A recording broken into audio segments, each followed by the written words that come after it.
Hey, folks, welcome to the show. Thanks so much for being with us. We really do appreciate it. What's going on in Belfast? What's going on in our own country?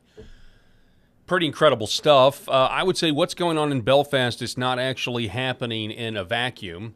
So let's kind of do a recap, shall we? For years, you've got ordinary people like you and me. We've been told that mass immigration is inevitable, that questioning it is unacceptable, and that the concerns of local communities don't matter. I mean, the politicians tell us that with their actions. Now the tension has been building beneath the surface, and it's impossible to ignore. I mean, cars are on fire in Ireland. They're reportedly going house to house in immigrant homes and burning them to the ground.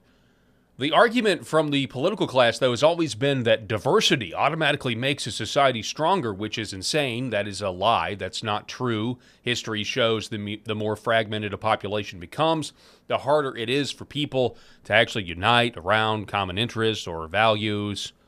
Our goals are different, but here is the wicked, sinister truth that I think is kind of being missed by this. It's actually a manipulation tactic for elites to maintain power, because when citizens share less culture, less history, less identity, organizing against powerful institutions, the people that are your leaders, becomes far more difficult. Mass immigration isn't simply about compassion or economics. It's a political project, and a population divided into competing groups is easier to manage than a population that sees itself as one community with, a shared history. I don't know, what's the original definition of nation, the actual definition of nation, a people of a common ancestry and a common language. It becomes very difficult, and that's what we're seeing. People who are busy arguing with each other are less likely to challenge the people at the top, and the Irish have had enough, and they've figured out this immigration shell game that's being played on them for decades. Governments across the West have ignored concerns about immigration for decades. And when leaders refuse to listen, frustration grows and it boils over. Belfast may be the latest example of that reality, but you and I both know it won't be the last. As for Americans, we shouldn't dismiss what's going on over there, and many of us are not, thankfully. It's not just Belfast's problem. It's not just somebody else's problem. We should take a hard look in the mirror. What's going on here? The same forces that have divided communities across Europe have been at work here for decades. In America, every major issue is immediately filtered through race, identity, and tribal politics. Instead of asking whether justice was served, or whether laws are being applied fairly, or whether public policy is working, the conversation quickly becomes a battle between competing groups. Look at the reaction to Karmelo Anthony in the verdict there. He murdered Austin Metcalf, and only gets 35 years and will likely be out in 17 years for taking the life of Austin Metcalf. I'm outraged by that. I know you're outraged by that. But many American blacks think Karmelo is the real victim. So how do we reconcile that? How do you move forward into society when that, something so basic, self-evident, is refuted? They refuse to admit that Karmelo was the aggressor. The result is that Americans will end up arguing with each other, like we're seeing out on the streets outside of the Dallas courthouse there. And we're just not going to really ask about any bigger questions. So we're a divided country, divided into competing camps, which once again is far easier to manage than a country united around, I don't know, Christianity. If citizens see themselves primarily as members of a racial, ethnic, or ideological tribe, they're less capable of organizing around issues that affect everyone. And this is to our politicians' advantage, not ours. So it's by design.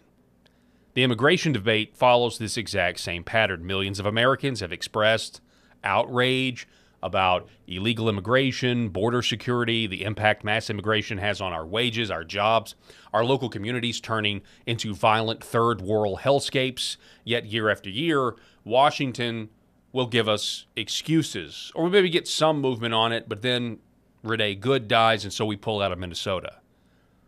One of the reasons, powerful interests are still alive and well, and they benefit from the current status quo here in America. Big corporations benefit from large labor pools and lower labor costs. Politicians benefit from keeping the issue alive while avoiding the political consequences of actually solving it. So while ordinary Americans argue with one another about race and Karmelo Anthony and Austin Metcalf and all of our grievances, the people with the most power continue accumulating more of it. Now, that's not to say that we shouldn't argue about it, because I think, what we're really dealing with here is a truth claim that needs to be defended. But you see the game. And we're going to talk about how society got here, and one of the reasons society got where it is right now is because Barack Obama. Do you remember when Barack Obama told public schools that they had to get their numbers of black kids who were being suspended down? They were too high. It was disproportionate to the amount of white kids that were being suspended, so the public schools were being racist. I think specifically with the Karmelo Anthony, murdering Austin Metcalf, I think you're seeing the fruits of that policy. We don't want our schools to discipline, so you just have to create two different standards for black kids that misbehave than white kids that misbehave. And people forget this. Barack Obama actually had that policy on public schools, that you can't suspend black kids anymore because the numbers are too high compared to white kids. That actually happened, if you'll remember back to the Obama years. So all of this matters. Belfast matters. It's not just about one city. It's really a warning about what happens when leaders ignore public concerns for years and then act surprised, as we'll see on the show today, when trust in government is obliterated and people start securing their homeland all by themselves. So a society can survive disagreements, but it can't survive indefinitely a ruling class that refuses to listen while the people beneath it suffer and suffer greatly. So today on the show, let's talk about the Karmelo Anthony verdict and the fires raging in Ireland. The Paul Harrell program starts right now.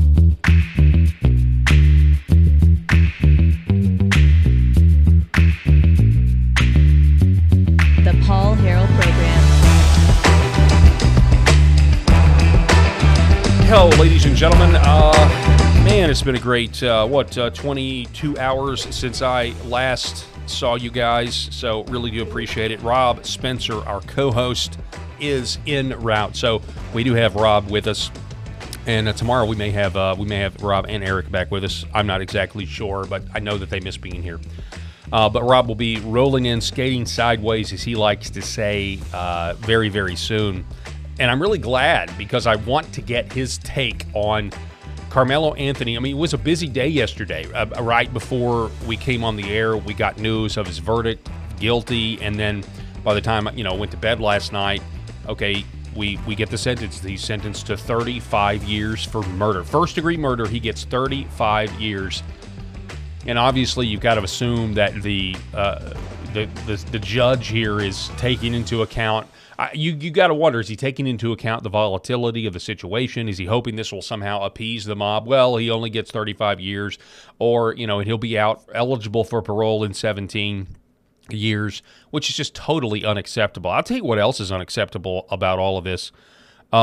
It's the fact that, this crime, this murder happened back in April, and here it is June.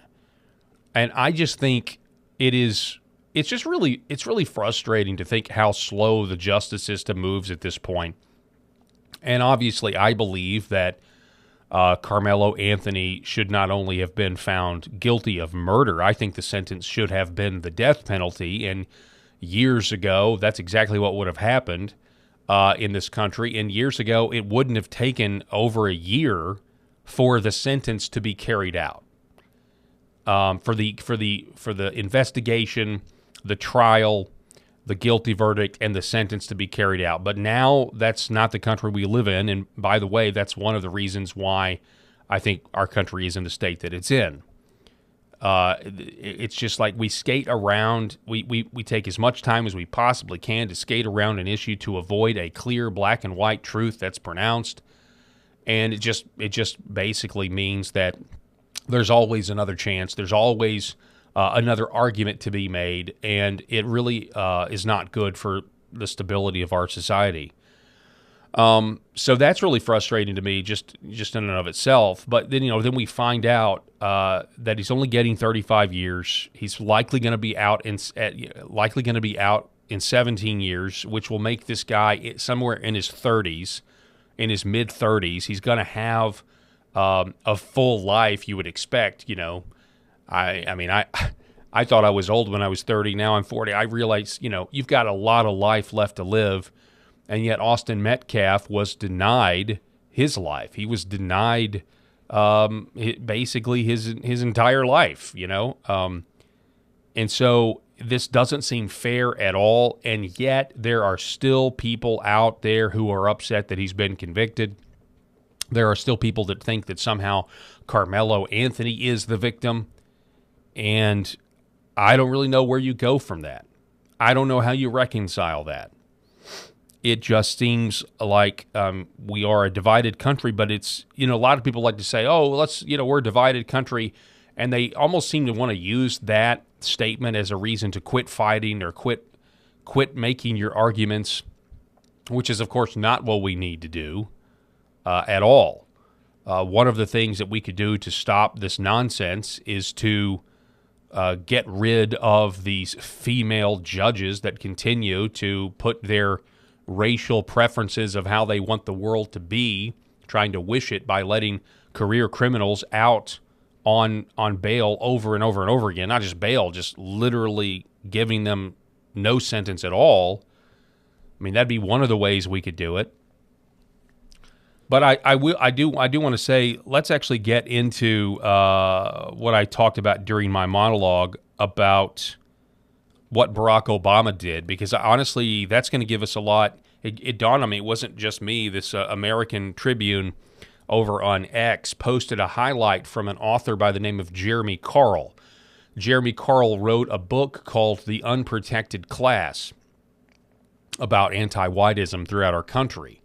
Jeremy Carl was actually nominated for a key position, I believe, inside the OMB, and he wasn't able to get confirmed because the Democrats did not like that he wrote a book highlighting that our society is riddled with policies and institutions that are anti-white and are actually racist themselves. And so Jeremy Carl did not get confirmed. He was able to work in the Trump administration the first time, not able to do it in the second term, because he wrote this book in the 4 years that Joe Biden was president.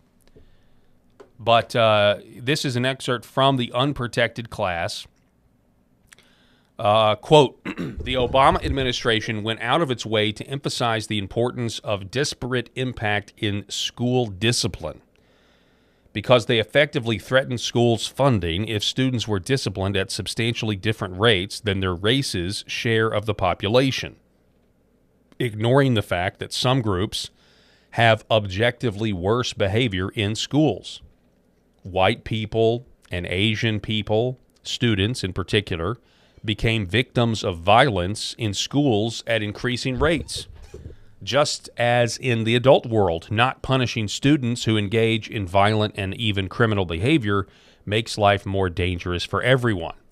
This disparate impact disciplinary strategy was a classic example of real structural racism at work, but structural racism in the opposite direction from the way it presented in the media. As a side note, we arguably should not call this structural racism, since institutions are not people, do not hold beliefs, and thus cannot be racist. But the term structural racism is so woven into the lexicon that it is difficult to discuss these issues without referring to it. Jeremy Carl further explains, attempts to reduce the number of suspensions of African Americans in particular and Hispanics who are suspended at far higher ratios than white students led to racially unjust policies, because these suspensions are invariably a result of different disciplinary offense rates by race.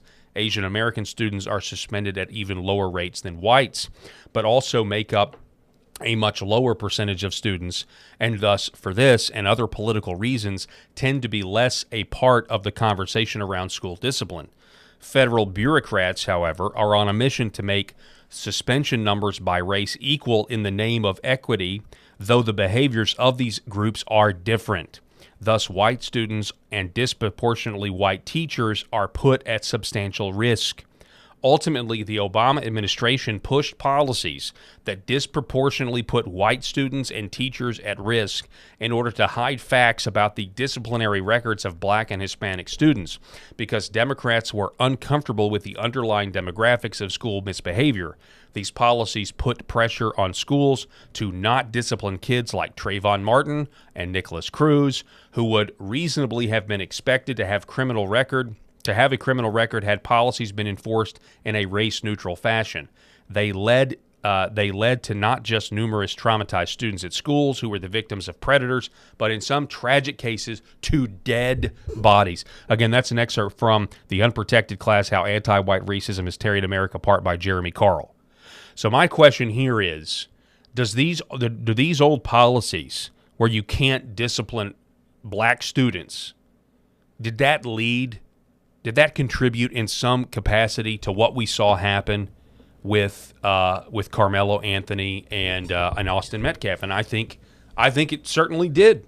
By the way, Rob Spencer is with us. Glad to be with you guys as always. Sorry, I had a meeting with my son's school, but I think it's a couple of pronged.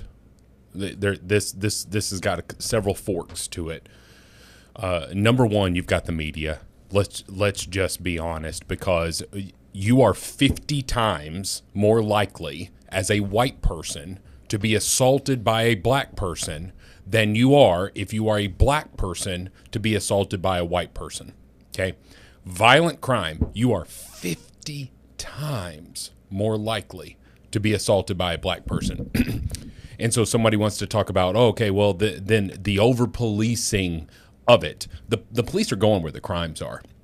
But there have been multiple studies that have proven that police officers, when they're dealing with adults, are less likely to engage with these potential suspects here, these suspects or the potential criminals, engage with them in such a way because they're afraid that if they shoot a black person, even though it may be completely justified, they're afraid to get Michael Browned. You know, they're afraid that their career, their life, everything that they hold dear and near is going to be over because they chose to enforce the law against someone of color. Okay? So do you think that has not trickled down to the school setting? It 100% has. I was a school teacher more than a decade ago. I was a school teacher, and I had that in the back of my head. Like, I got to make sure that when my discipline happens in this high school class, and let's just be honest, I was disciplining high school boys all the time because they're wild and crazy. And I can say that because I have a high school son. I know they're wild and crazy, but I'm disciplining these guys, and I got to make sure that even though the white person, let's just say that there's a conflict between a white person and a black person, even though the white person didn't even do anything, didn't even start the issue, I'm like, you know what? And you could have handled this differently as well, right? That's the temptation. I caught myself trying to play both sides of the fence when it was totally this guy's fault over here. And so that mentality, led by the media, happening in the school district, and then even continuing into adulthood with policing, all of that factors into black empowerment, that they don't have to follow the rules. The people protesting for Karmelo Anthony here, they're like, well, he shouldn't have had to leave. You're in the opposing team's tent. You're under the opposing team's tent. What are you talking about? Who cares that it's raining? Go stand under somebody else. You were told to leave. You should not be here.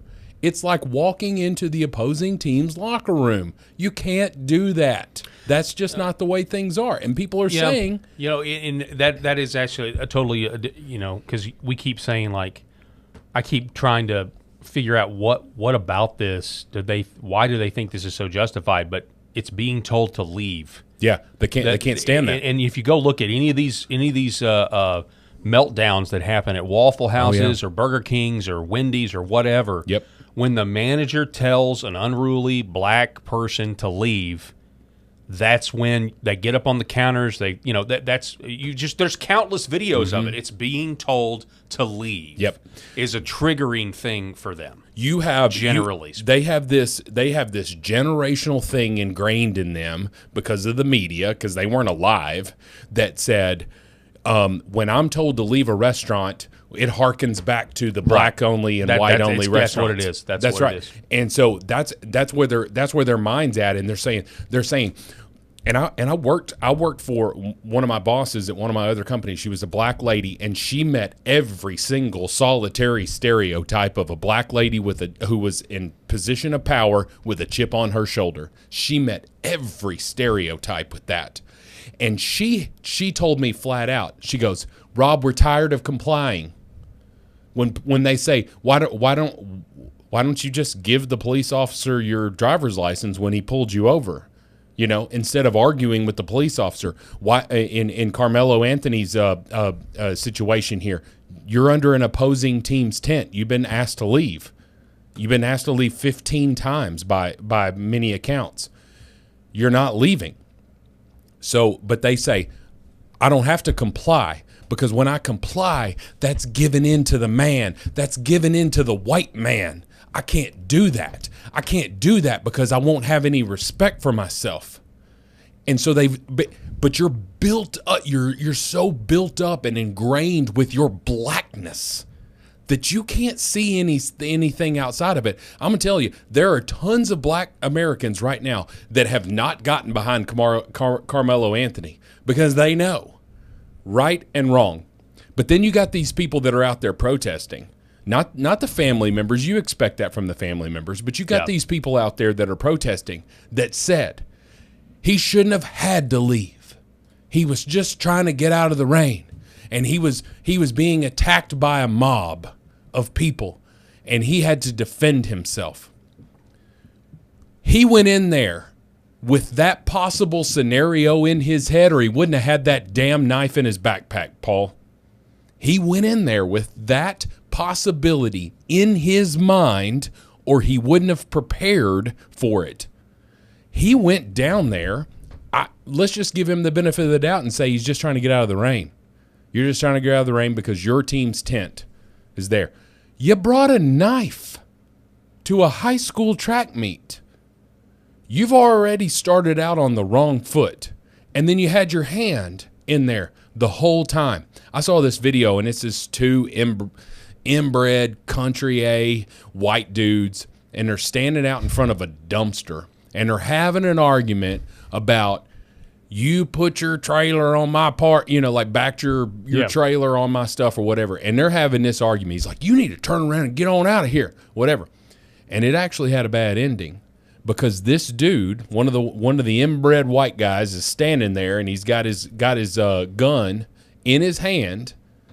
He decides that he's had enough, and he pulls that gun up and shoots that guy. And the guy goes, I can't believe you shot me. That's ridiculous. I can't believe you shot me. Are you serious? Yeah, said that. Whatever. And then he leaves, the guy that did the shooting. The guy that got shot died. So I want to go through things in my mind and say, how many opportunities did that individual have to just walk away?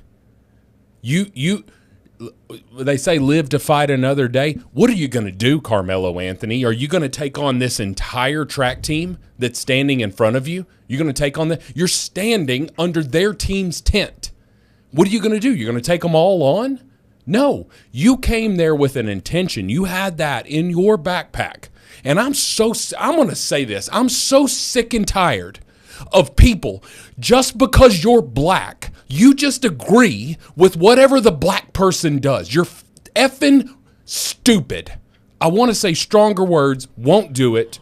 Well, even with even Dave Chappelle, back in the day when he was like, yeah, none of the black community at large thought Jussie Smollett. Oh yeah, they believed he's Jussie joking about Smollett. They didn't think that was But yeah, to your point, out here at the courthouse, I mean, look at these. These are Black Panthers now that have descended here. You mentioned a stereotypical black woman a moment ago. Oh God, here we go. This is suddenly a new contender arrives. Let's turn this on. We gotta tell them the truth.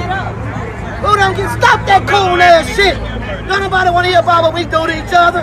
We talking about what they doing to us. White folks kill white folks. Mexicans kill Mexicans. We ain't trying to hear no cool shit today. Go over there with them white folks with that. This is a racist ass country. We're in a racist ass state. This is a racist ass court. There ain't nothing else to talk about. When has a white boy been before an all-black jury? Tell us, media. Tell us, white folks. When has a white boy been before an all-black jury? Never. How's it murder? This is racist. Is he okay? Because you know what? Whatever the verdict is, he got justice. Because he got to go before a jury of 6 or 12 instead of being buried by 6. So that actually is, doing the whole better to be carried, be convicted by 12 and carried by 6. They literally think that Karmelo Anthony's life was in danger. It's just like I don't know what you do with that. By the way, Eric Haynes texts in and says, "LOL, Felicia." Eric knows exactly who I was talking about.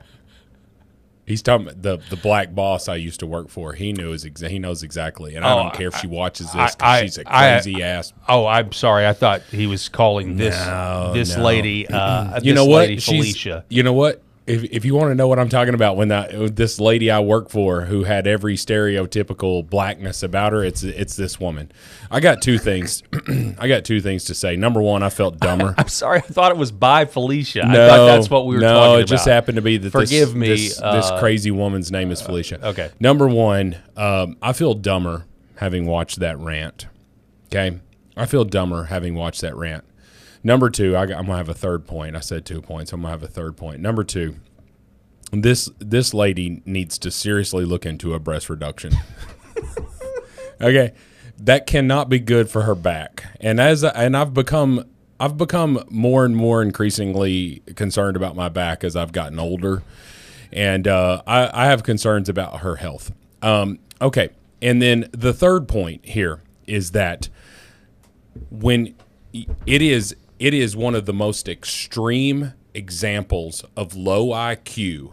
If your existence, if your value, if all of your worth is found in the color of your skin, and that goes for all of you. So if you're a white supremacist and your existence and your value and your worth is found in the color of your skin, you are extremely low IQ. Okay. But this is the example on the other side of an extremely low IQ person whose only thing is whatever the black man does, whatever the black woman does, I agree with. And you look at what she said. She started it off. We don't want to hear about black on black crime. No, you don't want to have that conversation, do you? You don't want to have that conversation because you're at 13% of the population, and remarkably, you stay at 13% of the population. How is that possible? Because you're killing each other. Well, and to the point, to this, Brianna Morello says it's important to keep reminding people that this was actually not an all-white jury. 5 people on the jury were minorities. The black population of Collin County is only 12%. Those black potential jurors were unable to set aside their partisanship and were rejected. You talked about that. Yeah, he said, I can't send another brother to jail. Well, you think you're going to get on a jury? Yeah, exactly. But again, we're having an intellectual conversation with people that don't want to have it. But it's not lost on me that if you want to be a larger percentage of the population, you should probably quit aborting your babies at, 5 times the higher rate of white people and other demographics. 40% of all abortions go to black women when they make up 13% of the population. Make it make sense, folks. Yeah. And it goes from the founder of Planned Parenthood, who was Margaret Sanger, who was one of the most racist people. She was a eugenicist. Dude, she wanted to eliminate the black race. Specifically, she wanted to eliminate black people. And however many years after her death, we're still seeing. Yeah, she got what she wanted. Yeah, I mean, good grief, we're seeing it. She's rejoicing in her grave to the plan that she had of the black people who continue to commit abortions. And what did we see? Ben Shapiro, his rise to fame happened when he said, "Tell me how since the Civil Rights Act that happened in 1956, but really it kicked in the 60s. Tell me how since then the black population has completely declined. They've gotten poorer. The fatherless homes have increased from 22% to 75%. They make up 50% of all violent crimes. It is a culture thing. And I'll tell you this, I worked, and this is the person from the Paul Harrell program who is the one who gets mad and yells all the time. I can say this. The black lady boss that I used to work for, I won't say her name again in case somebody didn't mention it, she told me, she goes, "Rob, it's a cultural thing. Whoever can fight the best and yell the loudest is the one who's correct." And I thought, oh my gosh, that explains every Burger King crash out video I've ever seen. Yeah. Whoever yells the loudest and gets the most angry, and who can fight the best, that is who wins the argument in the black culture. And I just don't think that is commensurate with a productive, healthy society. No, it's not. And you're using words like commensurate, which is going to be difficult, I would imagine, for some people to understand. Okay. Well, You I see don't what think I'm it's. saying? Let me just go. Let me Gap. go this. Even us explaining. I don't think it flows. Yeah. I don't think it flows with a. Yeah. We can't play that. We can't play that in this country. Yeah. anymore. Yeah. Okay. So I'm just so sick of. I'm so sick of people who are so just their whole existence is the color of their skin, and if you and every lens that they look at is through that racial lens. And it was the best evidence of it, Paul, was when a reporter asked a lady who was protesting Karmelo Anthony and said, "Hey, let me ask you this. If the roles were reversed, right, and Austin Metcalf was a black guy who goes up and pushes a white boy out of his tent and says, 'Hey, you need to get out of here,' and he won't go, and the white boy stabbed." Okay, exact same scenario. Nothing changes other than the races. And she goes, "I'm always going to defend our black brothers." Yep. Full stop, Paul. Yeah, full stop. They see it as us versus them. They don't really have a concept of like any what the nation, the rule of law being what makes the country right good or acceptable. The idea that I can leave my house and I have a reasonable chance of returning to my house and my stuff's still going to be there. Yeah. You know what I mean? Why is that the case? Well, because we have laws and we have that's totally divorced from that. They don't even think about that. And that's kind of brings me back to this. Yeah, this is a funny meme. Foot Locker employees after Carmelo Anthony found guilty. I think the law enforcement have done a pretty good job of clearing the parking lot, from what I can tell. Because like I said, this was not a George Floyd scenario there where this guy's like, I can't breathe, and there's this clip of the video he's alive. Carmelo Anthony's alive. Yeah, and so I did like the prosecutor crossing. So it's interesting. Excuse me. This is Texas, correct? It was McKinney, Texas. It's interesting because they've got a separate phase, but there's also this like, it's not just the judge handing down the sentence. the jury hands down Okay. this sentence. Okay. And Well, I correct myself from earlier. I said something about the judge. and they hear from they get to hear from all sides. So there gets to be witness statements as well. But Karmelo Anthony's mother got to go on the stand, and she said, by the way, she just got a nose job. Did you know that? That's $600,000 they raised. Yeah, $600,000. Maybe got their son a better attorney. They did not. They did not. No, they what did they do? Never had any money before, the defense put a witness on the stand that was beneficial to the prosecution. Yeah. I mean, so let's just be honest. Dave Chappelle's skit about reparations just really holds true with people who have never had money, and regardless of race, if you've never had money and all of a sudden you find yourself just injected with this, this bit of cash. He's got, they got $600,000, and all of a sudden now they got cars, they got houses, and all that stuff, and you're just like, you know what, Karmelo, we love you. You're gonna be just fine. We're gonna get you the best public defender that no money can buy. How much of that money will be there when he gets out of jail? None of it. It's gone, Paul. Every bit of that money's gone. Every bit of that money is gone. And so anyway, Karmelo Anthony's mother gets on and I get it, man. Like, as a parent, your kid makes a decision. I'm not trying to rip on her. I rip on the culture. Yeah. I rip on that black. I'm gonna say this. I rip on the black culture that is yell the loudest, don't comply, all of that stuff. Like, and there are so many black people that completely agree with me because my algorithm shows me all of these videos. Like, what are you talking about? They're like reacting to a police encounter video. Yep. What do you mean? How in the world? But anyway, she's on the stand. Please have mercy on my son. This is after the guilty verdict. Please have mercy on my son. Prosecutor asked a question. Isn't it true that you can still have a relationship with your son in prison? She had to admit that yes. But what did the jury just hear? Austin Metcalf's parents can't have a relationship with anymore. Yeah. Because he's no longer on this earth. Yeah. And it was a great question because it wasn't seen as like taking a sledgehammer to this mom about her parenting, but it was, you can still talk to your son. Your son is sitting over here breathing.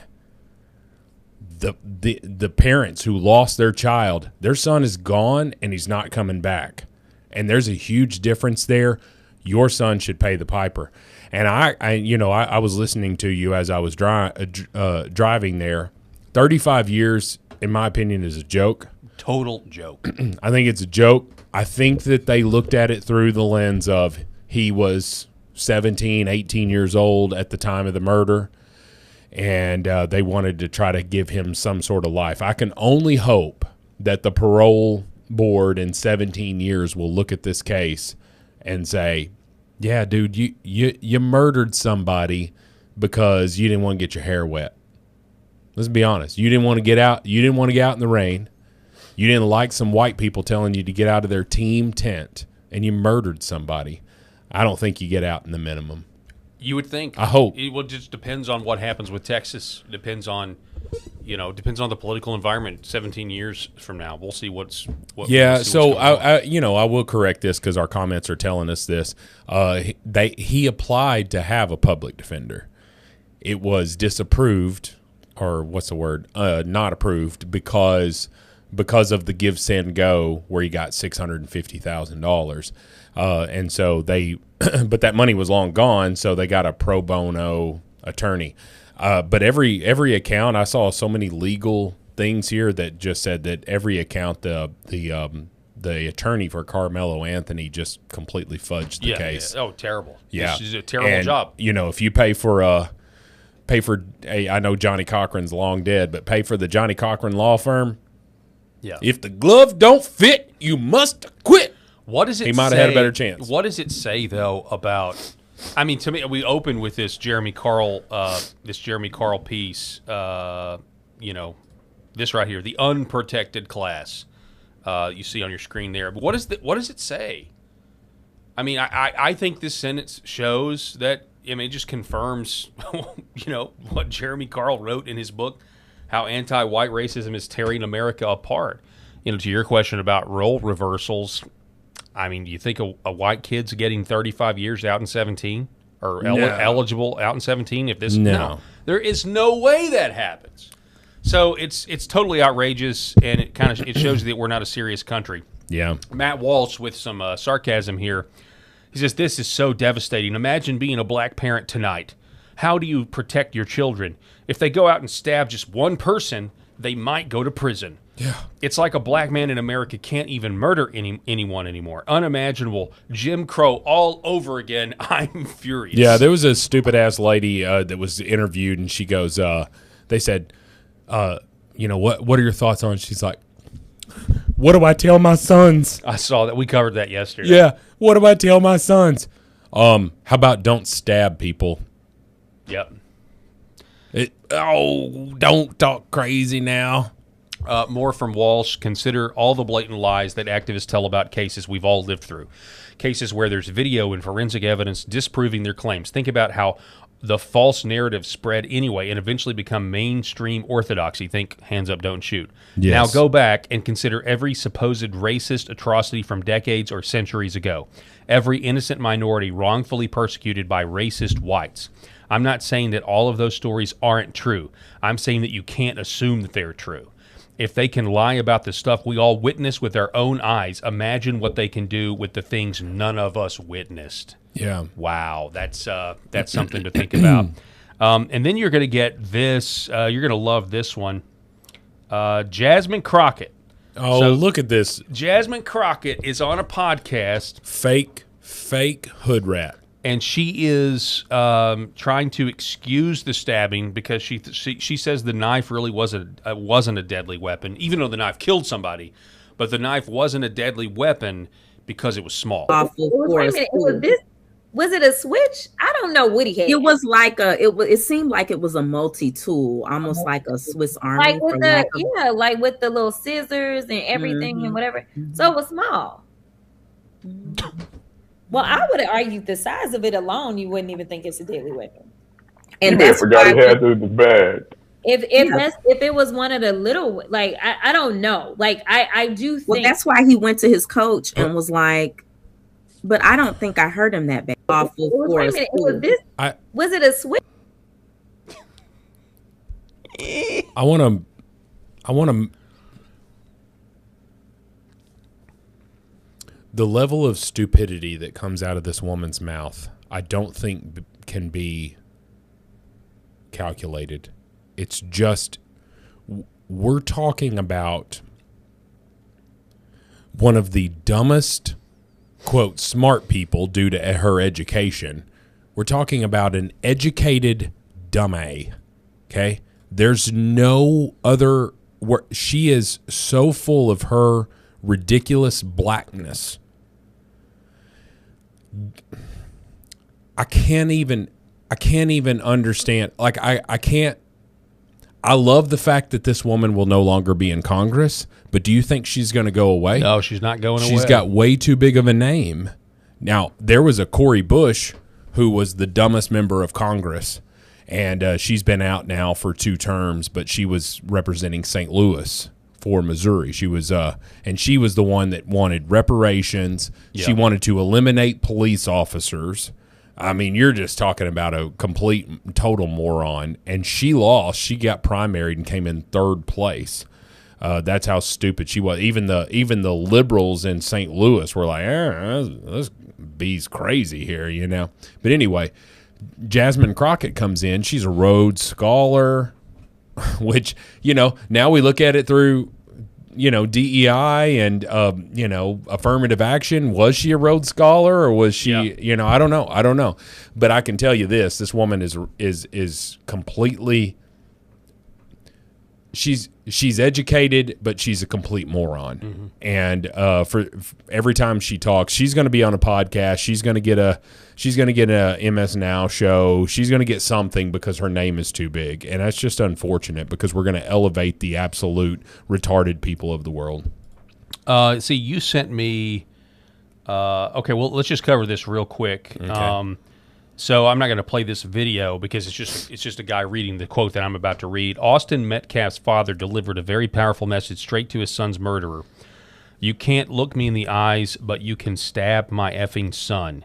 You're going to prison. I forgave you the day it happened. I don't forgive what you did.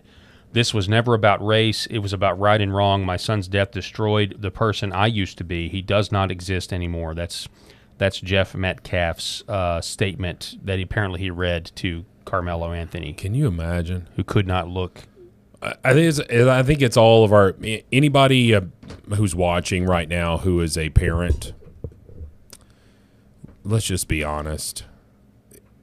Your worst nightmare is burying your child. Mm-hmm. Yes. There's no other nightmare 100% that is as strong as that. And so, you want to, if anybody wants to criticize his, statement about it, I think you need to look at it through the lens of, but so many people that would criticize it have children that they don't feel that way about, or like I was saying earlier, they're so ingrained with their blackness that, you know what? You should have told your son to leave people alone.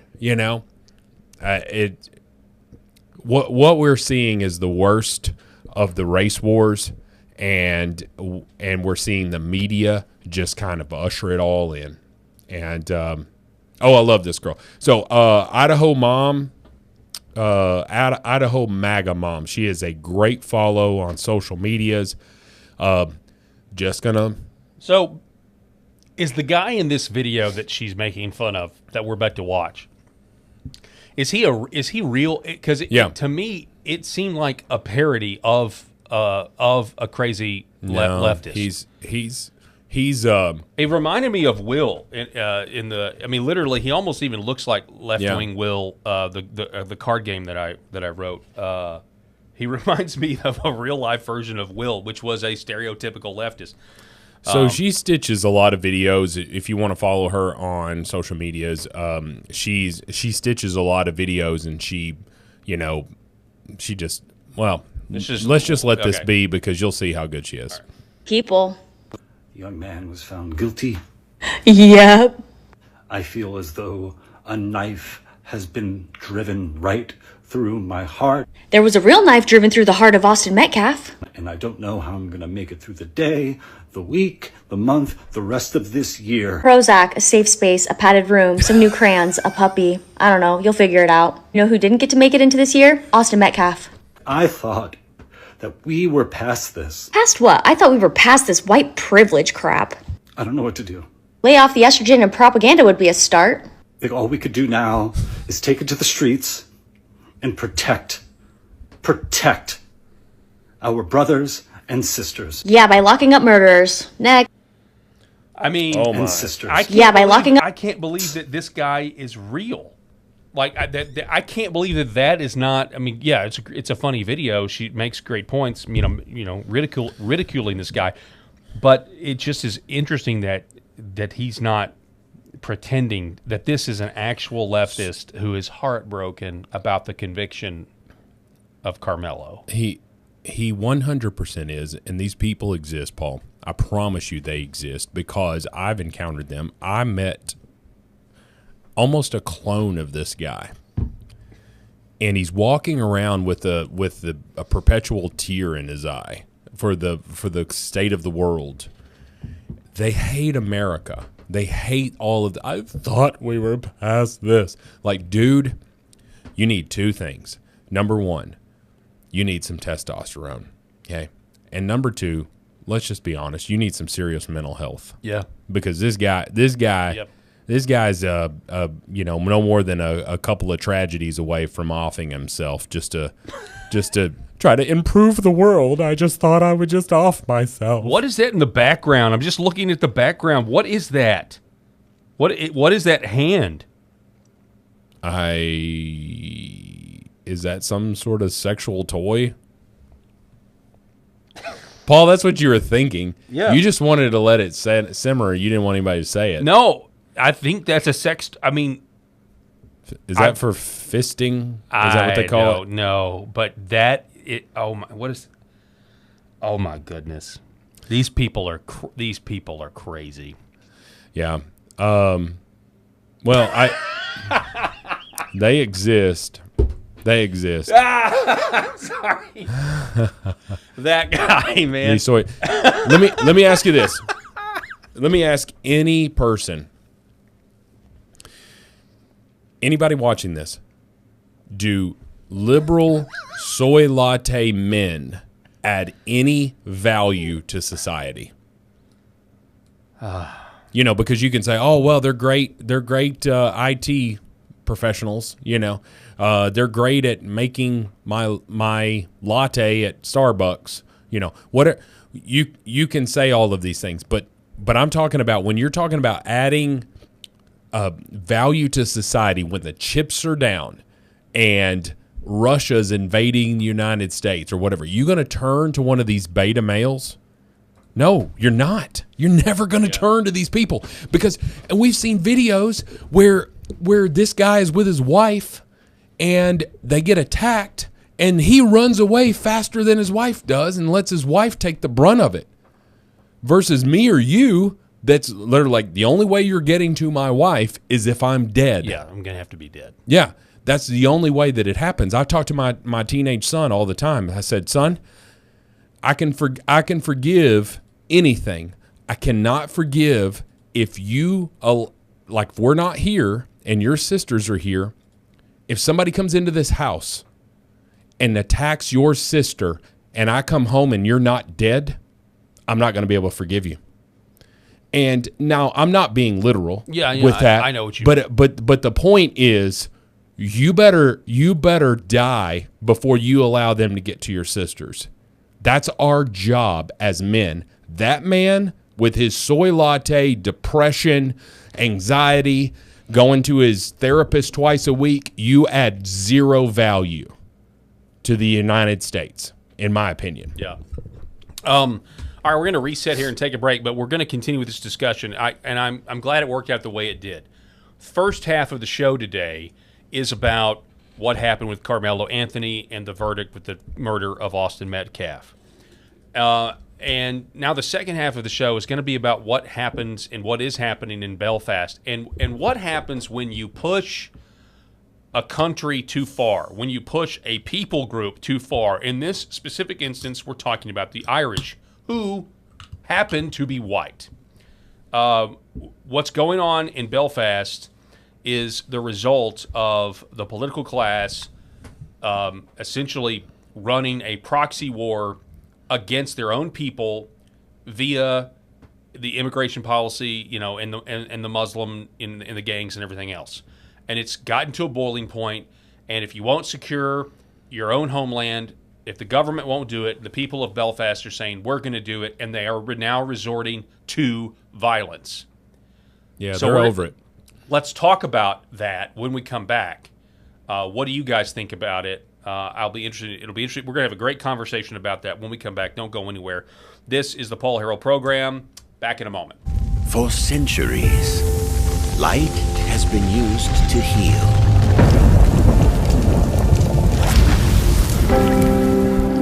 Awaken the body with Red Vive.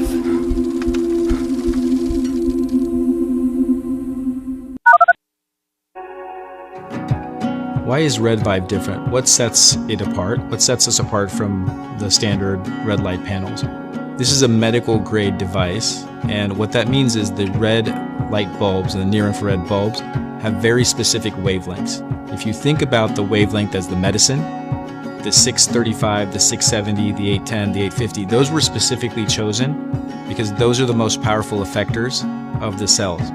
So those specific wavelengths, when they get into our body, when they affect our tissue, they spike energy production, they help with nerve pain control, they increase stem cell counts. There's very specific mechanisms that those specific wavelengths work at, and that's the medicine. So if you think of, say, medicine as an Advil or a specific steroid or a blood pressure medication, the wavelength is the medication. The other part of that, whenever you take a medication, is dose. Right? So you have the medication. So if you take 1 milligram of Advil and the average dose of an Advil is 200 milligrams to 800 milligrams, it's not going to work. That doesn't mean the medicine's bad. It just means you didn't take enough. Right? And so even if you have the right wavelengths, first you have to have the right medicine, and then you have to have the right dose. And to have the right dose, you have, in light therapy, you have to have enough energy. So you have to have a powerful bulb. The LED bulbs, or light-emitting diodes, have a specific wavelength, and that wavelength is the medicine. And the wavelengths that have been studied and published on that are the most powerful in affecting healing and the changes that we want to see with our bodies and our health are the 635 wavelength, the 670, 810 nanometer wavelength, and 850 nanometer wavelength. Those are all going to affect the mitochondria, the cytochrome C oxidase, and affect those powerful long-term changes and affect that downstream pathways. And that's what you get with Red Vibe devices. The highest efficacy, the best wavelengths, concentrated to help your health. Behind every precious life, there was a choice. Behind every family moment, behind every special memory, there was a choice. A life of joy. A life that is beautifully and wonderfully made. At 7 Weeks Coffee, we are funding the pro-life movement, one cup at a time. Will you let your coffee serve a greater purpose?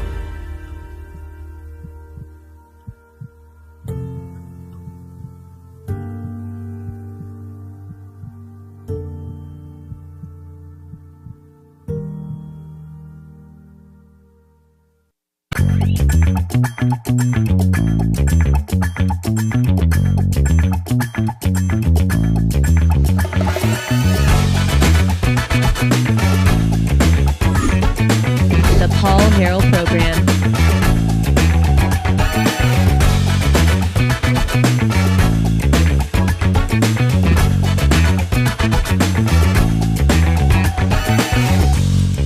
All right, welcome back, ladies and gentlemen. Broadcasting live from the state of Arkansas here on LFA TV. You want to make sure that you subscribe to LFA TV over on Rumble, and if you're watching on the Paul Harrell Program YouTube channel, make sure that you subscribe. Click the little bell to receive notifications. We very much appreciate it. Northern Ireland has had enough. City of Belfast has had enough. Some people are saying that Belfast right now may be the most safe city in the world. I don't know if that's true, but it's certainly got to be one of the safest cities in all of Europe right now. Well, safe from a particular form of terrorism or immigration violence, where you had this Sudanese guy who tried to behead an Irishman. The guy's name is Stephen Ogilvie, or Ogilvie, maybe that's how you pronounce it. This is what he looked like. This is from the Gateway Pundit. Headline: Northern Ireland Belfast victim remains in serious condition with horrific facial wounds as details emerge about deranged Sudanese attacker. Obviously, this happened on the heels of what happened to Henry Nowak when he was accused of racism, when in fact he was actually stabbed by an immigrant. So, and I believe the Sudanese attacker is actually an illegal. The conservative treehouse has a couple of headlines here. Headline: The Irish, Scots, and English are at the end of the first follower phase in cultural survival. The article says, when the systems of law and order, society find no intention, benefit, or reasonable expectation of safety from their established construct of government, generally driven by an intentional willingness to ignore the demands of the citizens those officials are expected to represent, eventually people take matters into their own hands. It is fair to call this the end of the first follower phase. It began when a singular voice stood boldly in righteous opposition to the violence. This person was watched by many. Then, when that person, the original opponent to the violence, is met with brutal isolation and retaliation, a first follower surfaces. The first follower is the individual who stands up in anger against the retaliation they have witnessed against the singular voice. This is the key moment when you can guarantee something is about to change. The crowd watches the first follower. Only at this very consequential inflection point, having watched the previous retaliation, the crowd are now invested emotionally in the outcome of what happens to the first follower. It's just an interesting process that they're describing here. Then we have this other one. Irish police request people not protest their beheading by migrants too strongly. Following the very public display of horrific violence, the Irish police are asking citizens not to protest against the beheading too strongly. The last time migrant violence was highlighted, many people in Ireland were upset. The police request follows a Sudanese migrant who was given asylum and then attacked a man on the street with a knife, slicing his face, neck, and back, gouging his eyes, and then attempting to use the kitchen knife to saw off the victim's head. Following video of the attack becoming viral, the police are concerned that too many Irish people will protest against their beheading, and that could be disrupting to the sensitivity of unlawful migrants who may not support taking off the heads of Irish people. You remember the old Norm Macdonald joke where he talks about, you know what scares me the most? And he says, it really scares me the most that of the Muslims, detonating a nuclear weapon in America. Can you imagine, the Islamophobia that would come after something like that? Norm. Can you imagine? That's terrifying. That's terrifying. The Islamophobia that would result in a. I mean, it's absolutely insane, and yet here is what's going on. So this is the real. I don't know if you've ever seen the movie V for Vendetta. Real V for Vendetta vibes, like the end of V for Vendetta seems to be what's going on. People dressing in all black, covering their face. Presumably, they're leaving their cell phones at home. So they can't be tracked. You would think so. I mean, you would think that that's what's going on. Well, I think this proves a lot. But let's start with the obvious. You can only push people so far. You really can before they snap, and they've just had it. We're seeing that in other places in Europe as well, where there was the million person march in the UK because they're just over this. They're over. Why are we importing the third world who thinks that we're white devils? And I want to ask that same question for all these white European nations and all of us here in the United States. Why are you importing the third world who thinks you're white devils? There are people who are coming from Central America who their biggest dream is to be an American, and they want to assimilate to life in America. I have a much softer spot in my heart for those individuals than I do for somebody who wants to come here and set up their own city, set up their own government. They want to elect their own people. They want to have 5 times a day to pray to Mecca and all of this stuff. And when it's all based in an ideology that says murder the infidels. Yeah, and at this point, I don't even really care about. I am not willing to consider the immigrant somewhere who wants to assimilate anymore. You know what I'm saying? Mm-hmm. I think the problem is so bad across first world countries being invaded by third world that it's like, okay, I mean, because that whole concept has been so abused, and you try to use the issue to pull on emotional heartstrings. It's none of it's okay now. And it can't be, because you can't trust the leaders to actually effectuate that policy in a way that's not going to harm native citizens. We need a reset. Total reset, total immigration moratorium at this point, and until we figure out what's going on. Specifically, though, I really wanted to explore the breaking point. I've seen some people say out there. How the people, Israel has a right to defend itself. Now people are saying Ireland has a right to defend, and I agree. Yeah. I agree with that statement. Does Ireland have a right to defend itself? And at what point is a revolution the only way to, because we're going to get to what the politicians are saying here in a minute. Dissonant media says, here's the truth. Violence is the only answer any government respects. Every single solution without bloodshed will be subverted. Now, I know this is this is tough language and makes people very uncomfortable. But if your sons and daughters are being raped and murdered, and the government then goes after you for posting about it online, at what point, again, what I said in the first hour, we have a society, because I can leave my home and have a reasonable expectation that when I come home, my stuff is still going to be there. And when you don't have that, what do you expect people to do? And at what point is it just? And I'll tell you this, the scenes of people going to what are reportedly immigrant housing, government-funded, government-subsidized immigrant housing, and they're burning the homes. They're just setting fire to the homes. And obviously there's a lot of liberal women that don't have the stomach for don't have the stomach for that at all. But I think to myself, I certainly, even I'm like, well, did they make sure that there were no kids in the house before they started the fire? Like, this is where I start going down that checklist. But at the same time, I'm thinking, you get to the point where you say, our own government hates the people that were born here, and they're favoring these others, and they won't deport them. So we'll just take the matters into our own hands, and we're going to eliminate the places that they have to stay with the hope that they'll self-deport and they'll leave.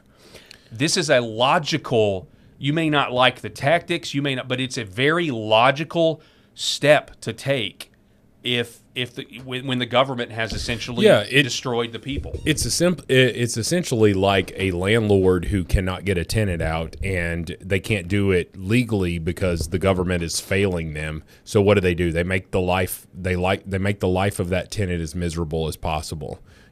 They go and pull the plug on their air conditioning unit there on the outside. There's a thing you can pull where it doesn't work, and they have to get it replaced. You can do a lot of stuff to try to really make it miserable for that tenant to live there. You can get away with a lot of that, a lot more of that in a red state than you can in a blue state. Blue states are letting property owners just go completely bankrupt. I don't want to digress, but it's the same mentality of once your government has failed you and your government is destroying your life, putting your safety, your financial, safety, all of that in risk. When a cat is backed into a corner, you're going to kind of see what's going to happen here. And but listen to the last sentence. He says, people have a choice to respond and possibly die quickly, meaning in the outrage, in the violence, in the burning, but bravely, or do nothing and be guaranteed to die slowly. I have thought about this equation. Wow. I have thought about this equation for a long time, because I do think about, in terms of tyranny, I do think in terms of what happens when, if the Democrats get back in power and the intelligence oligarchy is re-weaponized against us like we've never thought before, and what they're going to do to Christians, and I think, at some point, you could get to that place where it's like, well, we either do this, risk our lives now where we die quickly, or basically entire generations are going to. And by the way, the fact that they gave up their guns is a huge problem. I was going through this exercise with you guys. I mean, here in Arkansas, if you had some immigrant trying to saw the head off of a guy in an average Arkansas downtown, guess what would happen immediately? Because everybody carries guns here. Oh, yeah. This guy would have been unalived immediately. It would be the shortest insurrection, exactly. And the fact that average Irish, the Irish, the British, they don't have their own guns, they don't have the right to protect themselves, is a huge problem here. And it's a lesson for us. They would not be allowed to, the immigration, it would. What's going on now, the status quo over there, would not have been allowed to happen had they not first been disarmed. Period. End of sentence. So I think it's also noteworthy that this is in Belfast, right? Yes. Okay. So Belfast, as we know, so I sent you and Eric a video that explained Ireland and how it was distributed, because I didn't understand all that stuff. So you got Northern Ireland, and then you've got the Republic of Ireland. The Republic of Ireland is, by all intents and purposes, the real Ireland, although some of the more popular places are in Northern Ireland. Northern Ireland is part of the UK, which this madness, and that's where Belfast is, this madness is happening in the UK. And I don't know at what point And Paul, I just truly believe that we're no more than a few months, maybe at the most a few years away from people just assassinating political leaders. In the UK, I think that they're going to get the only thing saving some of these political leaders, in my opinion, is that they don't have guns, because I think if they do, yeah, I mean, to your point, a lot of the comments were like, "What about the politicians' houses?" I mean, this is multiple houses that host migrants are being set on fire. Protesters break into HMOs housings, but like, what about what happens when you start going after the actual politicians? Giving a rapist 6 months in prison, and then somebody going online and talking about how it is, how bad it is that we're allowing all of these people to come in and rape the country, rape the women of our country. You can go online and say that and get 2 years in prison. That's an actual case that happened. She went online and complained that we continued to allow all of this rapist culture and they let them off because they say in their religion, rape is not that bad. It's not a big deal. And so I can understand respecting a religion. Not everybody in the United States is a Christian. Although their life would be, I don't want to go down that rabbit hole, but I'll say this: going online and saying that this third world is coming and they're bringing this culture is factual. You can go online and say that and get a harsher sentence than someone who pinned a woman down and forcefully penetrated her against her will. You cannot tell me that's not an upside down world. And that right there is a ticking time bomb. We're seeing it in Belfast, but it's going to happen. It's going to happen in London. It's going to happen all over the United Kingdom. I guarantee you, where there's going to be an uprising, a mutiny, if you were at sea, that's what's going to happen. And we're seeing sort of, in my opinion, the first phases. Here's an AI version of what Britain is like today. Are you all right, sir? Yes. It's not my blood. It's the blood of a racist who insulted me. Phew. I was scared. I thought something bad had happened. Have a good day, sir. Is that not true?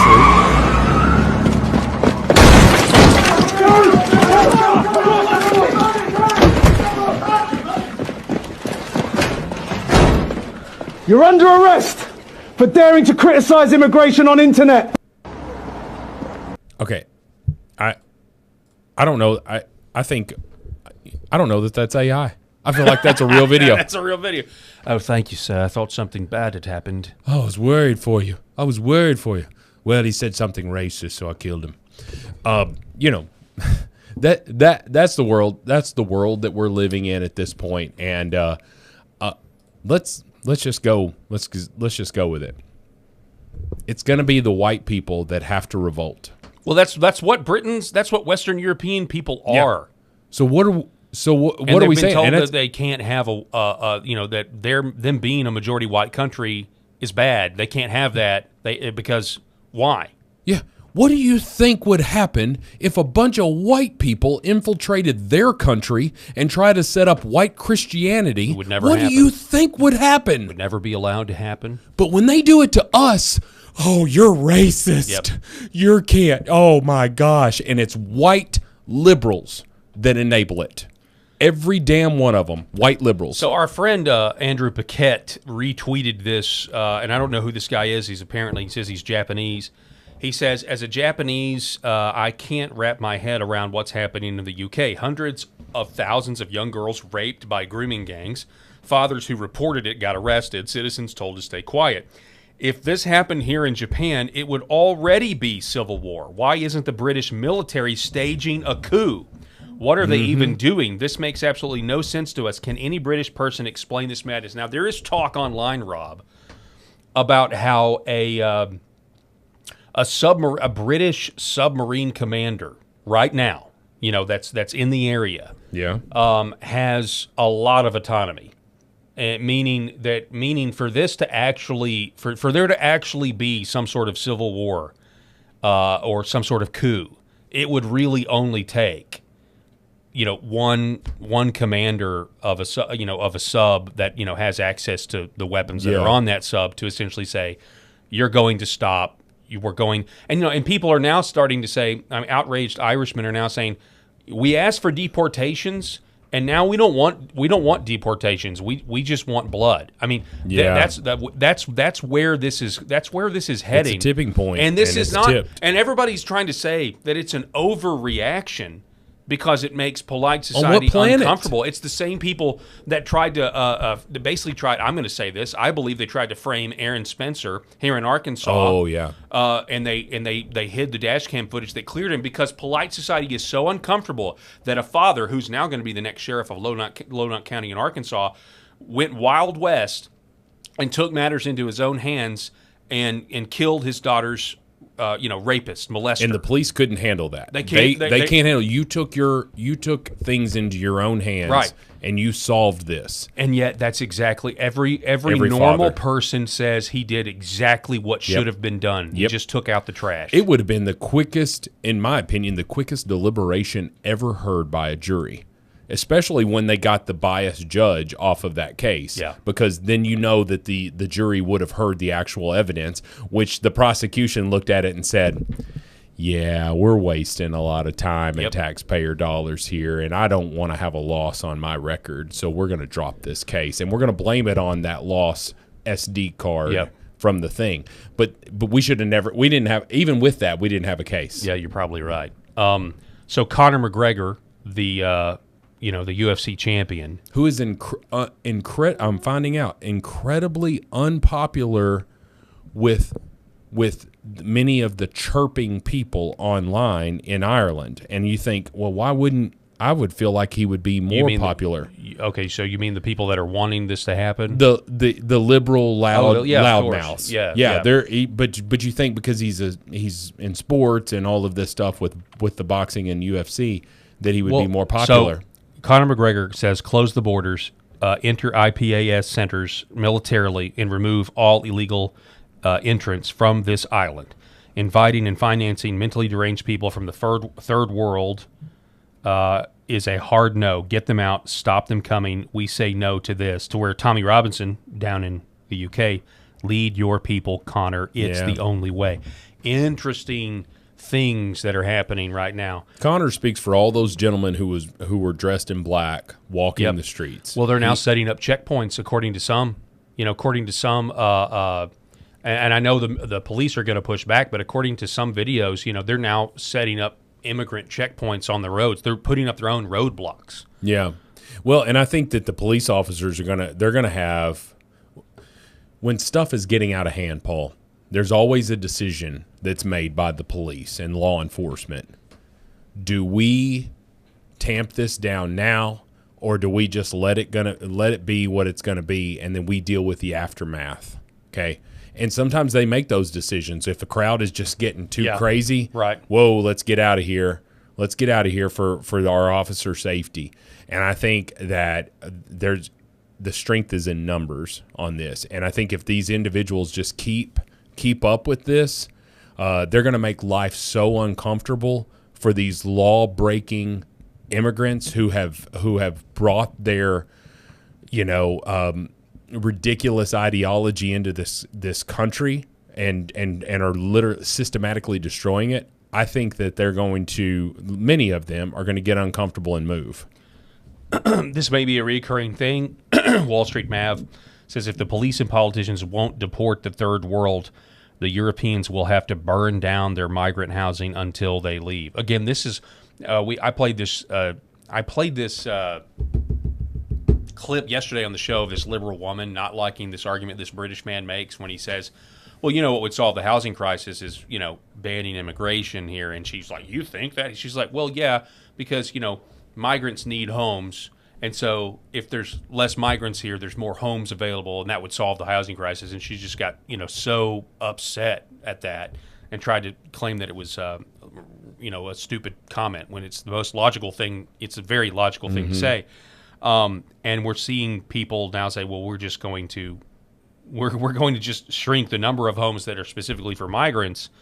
And again, I know it hurts the sensibilities of our civilized society, but you have to understand they're not civilized.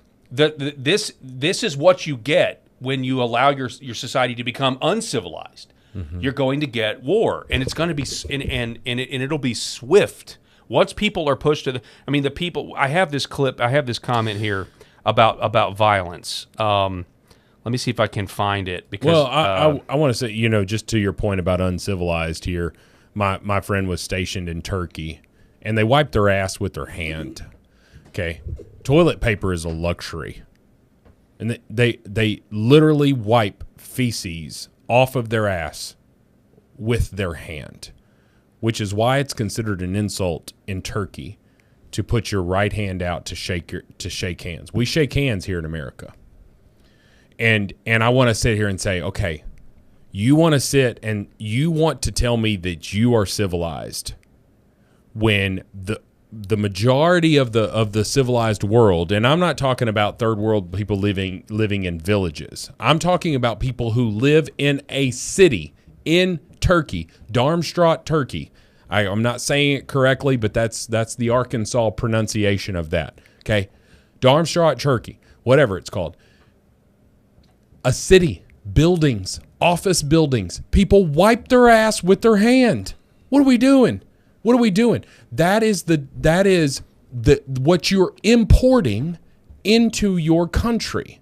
Not people coming here for a better life, people coming up here to set up their ideology. And so I don't want to hear anything about it. I don't want to shake hands, certainly, with anybody from this country, for sure. Now, some of these are old clips from, Yeah, they do it with their left hand in our comments. Yes, they do it with their left hand, but even if you put out your hand for shake hands, it's considered an insult. So some of these videos are older. I'm going to try to find some more current ones because I know some of these, protests are still continuing today. But this is anti-migration riots escalate in Belfast, UK, as the sun begins to go. This was yesterday. Appalachian Liberty has this comment. That's because they're used to fighting against third world orcs and savages. When the European man finally chimps out, it's with militaristic efficiency and a stoic heart of stone. Nothing is done randomly. Nothing goes unplanned. Those who truly understand violence will be the last to agree to it and will do what's necessary to bring it to a quick and efficient end. So he says, hail the ancestors. God bless the IRA. The point is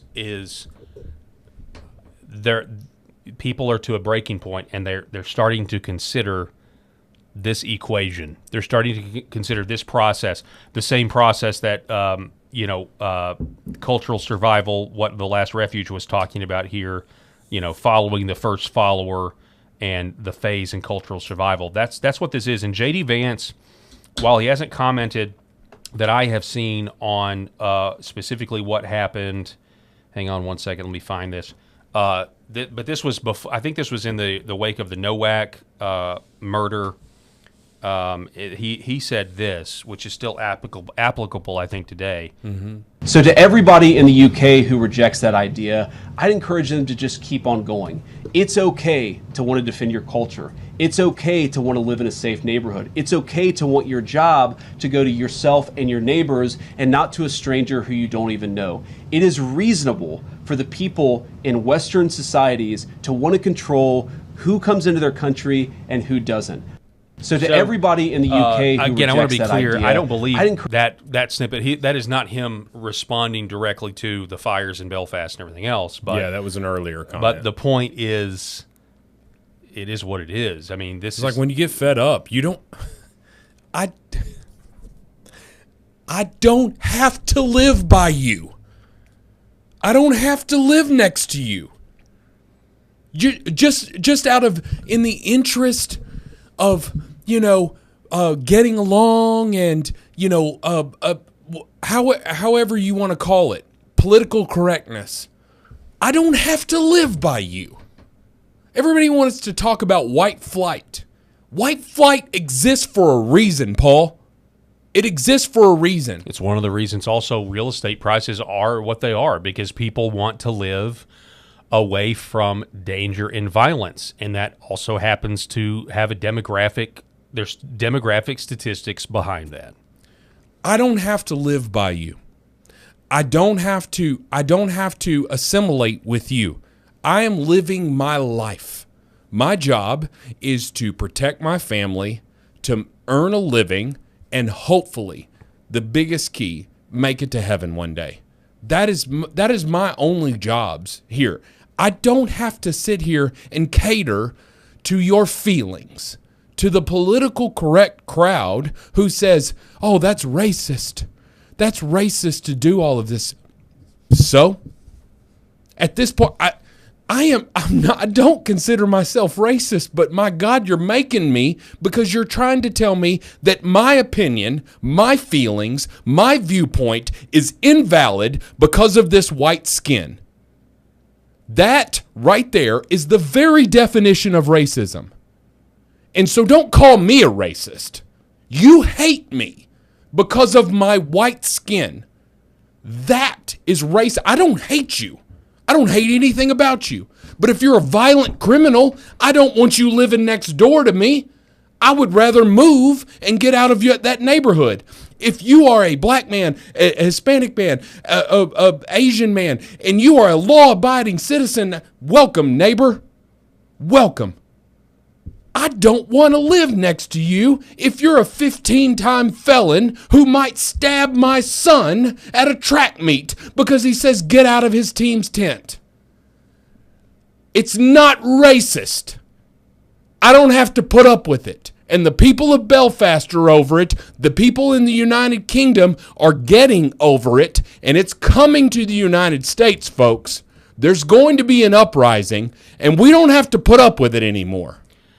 This is an interview with retired Colonel Richard Kemp about, let's see, a British Army colonel warning of civil war. And basically says it's too late. Like, it's going to happen. There's no stopping it. Government now, or no prospective government of the UK, has the guts to stop it.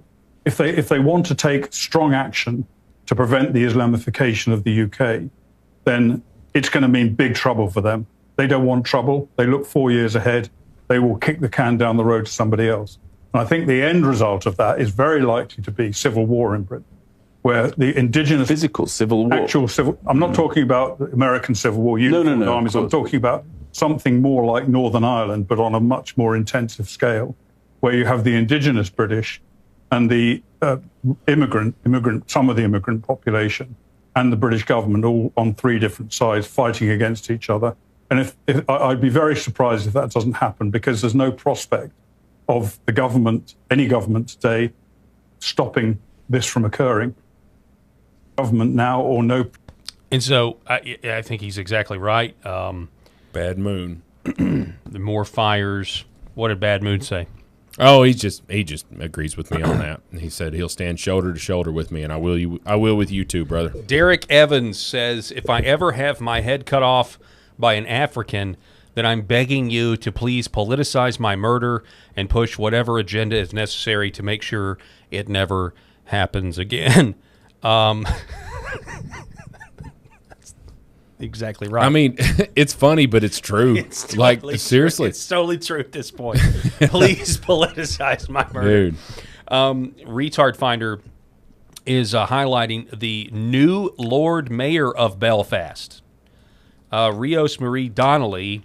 This is what she said in her inauguration speech in June of 2026. I can already tell by the look on her face. 9 days ago. I love this city. I was born here, and I've lived in it all my life. It's a city made great by its people. Moreover, I want to bring a message of diversity and inclusiveness to the year ahead.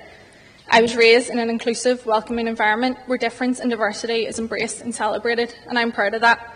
My upbringing has shown me that everyone deserves to be and must be treated equally. I want a Belfast that does that in word and in action, no matter your background. I want a Belfast where language rights are respected and cherished because they belong to all of us. I want a Belfast where we champion the rights of the most vulnerable in our society and do so proudly without fear or favour. And I will never accept that undeniable rights are merely privileges to be given and taken from those in need by those in power. Diversity enriches our city and the lives of all of our citizens, and I will champion that diversity. Diversity. So status quo there. Instead of a Lord Mayor, Belfast needs a Lord Protector. The concept of an Oliver Cromwell and a Cromwellian revolution in the UK, in Ireland, is never been higher than it is right now. Somebody mentioned this in the comments about the British accent. I find the British accent to be like nails on a chalkboard. Okay, which one? There's several. Well, there's you have the very proper, and they're all a Cockney accent in it, and which almost sounds like Australian. That's not very good, but anyway, you've got multiple accents there, but I don't like any of it. I can get away with Cockney accent, but I cannot stand the proper British. Right. And what about that? This is Irish. Yeah. Okay, I'm going to say this. I think Irish is kind of sexy. I kind of like it. Yeah. I kind of like it. Now, I don't like her. I don't like her because she's an idiot for diversity and all of that stuff. But I like the Irish accent. It's just a little bit different if you can understand it, because sometimes it gets so thick that you can't understand it. Kind of like the way we do in the South. Oh yeah, like there's some people in the South you can't understand. What are you talking about there? You just want like that there. So, what are the mainstream politicians saying about what's going on in Belfast? Here is the Home Secretary Chris Phillip. Okay, so he addresses the riots last night in Belfast. Now, keep in mind, Last Refuge says, what is the acceptable way to protest a government that has now created the possibility of your beheading as you travel to the supermarket? So what you have here is the polite society. They're not going to condone what's going on, so they have to try to thread the needle and say, well, it's never acceptable, but there is a real issue here. And the question that Last Refuge asks here is the appropriate one. What's the acceptable way to protest? And the truth of the matter is, people are saying protests are no longer a viable option. When you're burning down immigrant homes, you're beyond the protest. But let me be clear, violence of any kind in protest is never justified. Innocent people should never be targeted, and nobody should ever set fire to houses or cars. Speaking as a father, no one should ever feel unsafe in their homes.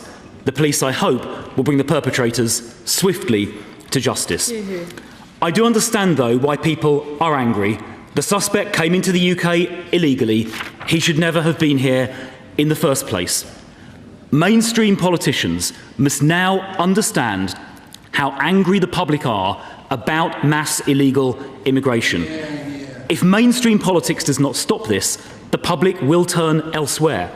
Since the election, 73,000 people have entered the country illegally via small boat, mostly young men. Many have committed serious crimes.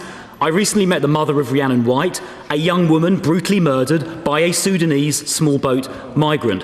There have been multiple rapes and sexual assaults, with victims as young as just 13. I've come over time to realise there is ultimately only one way to end illegal immigration: by leaving the ECHR so we can deport all illegal migrants on arrival. Then illegal migration will stop, and these appalling crimes with it. So I agreed with almost everything he said, other than this should never happen. And I think we're at this point where, I said it earlier, this tipping point. And you're seeing that in some of these European countries with this uprising. But you're also seeing it, in my opinion, here. It's festering on the homeland. Yep. When there is and I'll say this. I was texting back and forth with you guys last night, or not back and forth, but I mentioned about Nancy Mace losing in South Carolina. Lady G, winning yesterday. Yep. Disappointing.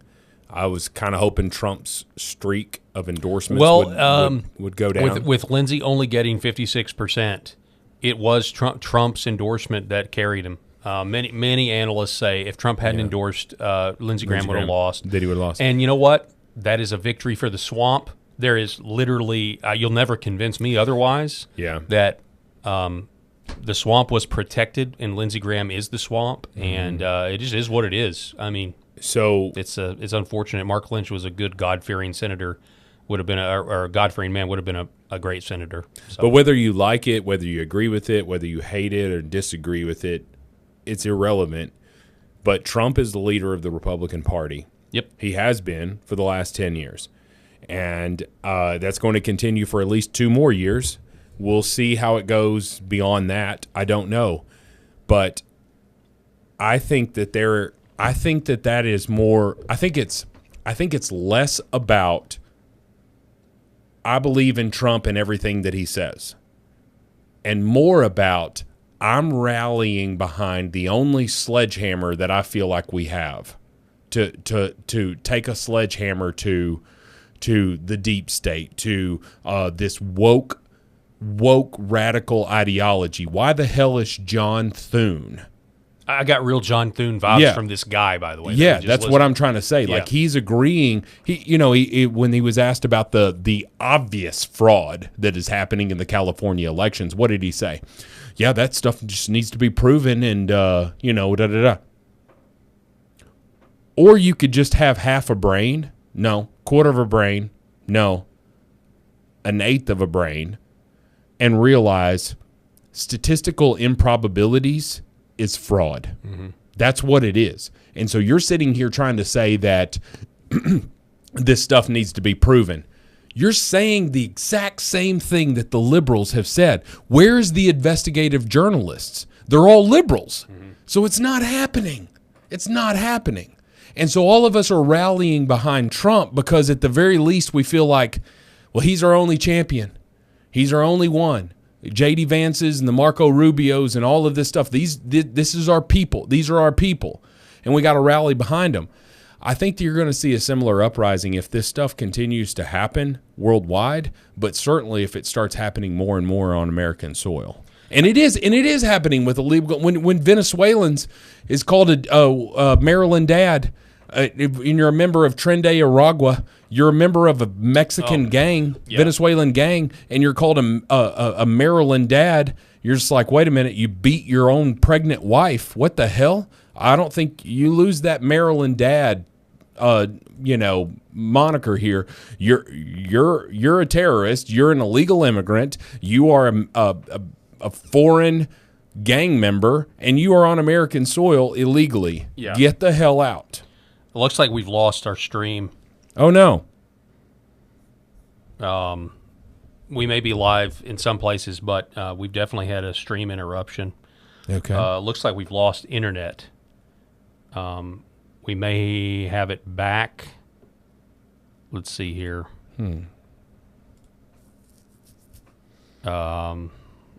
Real quick. Trying to see what's going on here. We're having some streaming difficulties. Are we off of the chat? Now, it looks like we're back up now. We're back up to full capacity now. Let me see. Okay, yeah. So if you're just joining us, we had a mild stream interruption, but we are still here. Can you verify that it's back up? I'm showing that we are. It shows that we're back. Okay. All right. Oh, wait a minute. No. So somebody is saying Wanda said that we're not back up. Oh, wait a minute. Eric just said back on now. Okay. So, yeah, we're back on now, but we cut out. I don't know. Refresh, Wanda. I just realized that when my internet went down and I looked at our stream health and I was like, whoa, something's not right. So, yeah. Anyway, we're back up now. We're back. I can tell you this. That the last this was an hour ago. Authorities have now just surged water cannons directly at protesters in Belfast after an African migrant tried beheading a local man. Yet the leaders don't care at all. Okay, so this is now what's going on in Belfast. Let's see if we can't pipe this in. Yeah. So this is live on the liberal rag known as Sky News. Yeah. So that's Sky News' coverage. And they're leaving. So these are the anti-immigration protesters. Yeah, and they're spraying them with water. So what do you do if this is so I mean this is what it kind of comes down to, like I think taking to the streets and protesting and then the protests themselves being driven back with water cannons are just for people for Ireland, Northern Ireland, there's now like organized, according to some reports, organized like military type strategy going on. This, you would think, would just kind of embolden that. Okay, you won't let us protest. Well, no. So now it's going to be basically covert, more burning down of immigrant homes and that sort of thing. Well, but we'll see. I mean, maybe this is just nothing. Maybe there's just outrage for a few days and then it goes away. I don't know. Well, I mean, because all these people probably have jobs. So this is not going to continue like it does with liberal protest because these people don't work.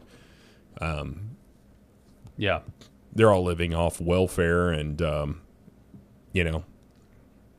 don't know. Yeah, I'm just trying to see like if we have any recent developments here. Yeah. So, one of our, I guess it's Rockstar77 in our comments said, it's so funny. Unfortunately, I have a mild stream interruption in the middle of the night. And I'm like, I'm with you, dude. I got to go. I pee 15 times a night. So I haven't had a good night's sleep in forever. So back on, so this is today. The Belfast victim remains in serious condition in a hospital after a savage medieval knife attack. The victim is a man in his 40s. He was attacked Monday night, a residential street near Antrim Road. Let's look at his face again.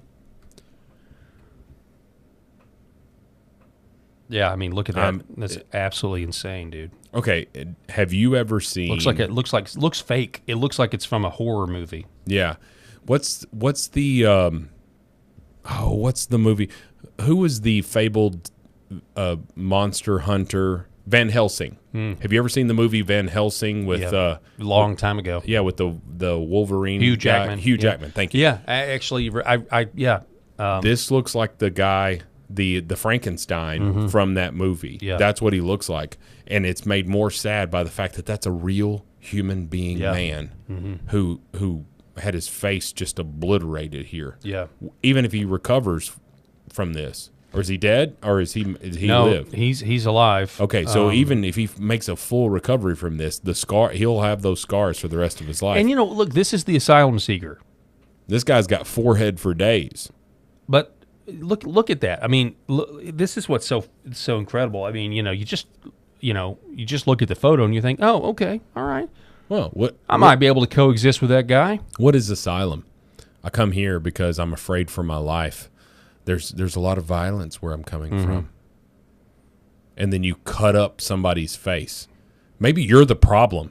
Maybe your country's exactly happy to have you gone. Yeah, I'm telling you, you guys need to go read Camp of the Saints. If you haven't already, I got the book in the other room by that French author that now I can't, Raps Pale. It's incredible, and it's considered unpolite. You shouldn't read Camp of the Saints, but the Camp of the Saints highlights exactly what Western Europe is experiencing right now, and the government's willingness to not do anything about it. It's incredible. Then we have and on what planet? On what planet? Let's just say that guy, the 40-year-old guy with his face cut up. What if he said something racist? Yeah. On what planet does saying something racist in your home country against an immigrant who came there, where does that deserve your face to be carved up? Exactly, and that's the whole point.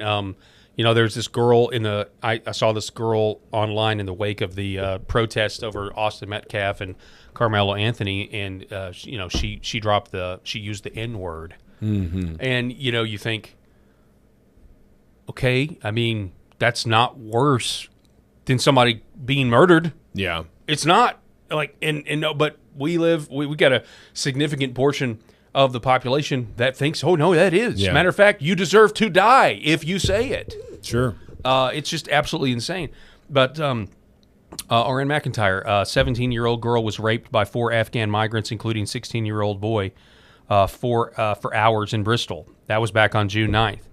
You can understand why Belfast is on fire. And if they're not going to do anything about it, this is what you get. The leaders of the West are foxes, not lions. They rule through soft power, propaganda, and manipulation. Yep. They will use force when they must, but they are uncomfortable doing so and bad at it. Nothing terrifies them more than the possibility that the soft power has broken down. So this is Keir Starmer, the Prime Minister. The scenes in Belfast last night were shocking and completely unacceptable. There's no justification for the violence and disorder that we saw threatening our communities, nor for those who encouraged it, online or elsewhere. It is clear that people were targeted last night because of their background, and I will not tolerate it. Those responsible will feel the full force of the law. I've spoken to the Chief Constable of the Police Service of Northern Ireland to convey my thanks to them for their frontline emergency services for their bravery in keeping people safe. I've also spoken to the First Minister and Deputy First Minister to discuss the ongoing situation. Appealing for calm must be the priority, and that is what I urge now. We must let the police get on with their work. And I will not tolerate it. Who the hell are you? Who the hell are you? You're not the citizens of this country that are fully over it. Yeah, I get that you're in this country and you're the prime minister and you're a complete douchebag, beta male. But to sit here and say that you will not tolerate, what the hell are you going to do? What are you going to do to 1 million people when they uprise? And they're not afraid of you anymore. They're not afraid of you anymore. Yeah. They're so sick of it. They're over it. They're parents who are tired of worrying that their daughters and wives are going to be the victim of rape, that they themselves or their children, their other children, are going to be the victim of assault, have their face carved up in case they might be perceived as saying something racist. My God, what have we come to? What has this world come to? And I know that violence and all of this stuff has always existed throughout humanity. I know that it's always existed throughout mankind. But I can tell you this, when the information age has happened, it makes it, you kind of find yourself so much more depressed about the future of the world that your kids are growing up in. Our kids, prayerfully, will far outlive us, Paul. What kind of world are they going to have? What about their kids? What kind of world are they going to have? It's going to be infiltrated by the third world who wants to kill them, who wants to rape them, who wants to put them completely out of power inside their communities and reduce them to nothing more than slaves. Our stand is now, and we've got to make it. Let's see how I did. This is an actual clip of Keir Starmer. Take a listen. People are rightly sickened by the horrific attack on Monday night in North Belfast. As you have just said, the man arrested has been in court in Belfast this morning and charged. I want to thank the Police Service of Northern Ireland and other first responders and members of the public who responded with such bravery. And our thoughts are with the victim. No prayers, though. But let me be clear, Mr. Speaker. The acts of violence and arson that followed are totally unjustified. This morning I spoke with the First Minister, the Deputy First Minister and the Chief Constable. And the Secretary of State for Northern Ireland is meeting leaders in Belfast today.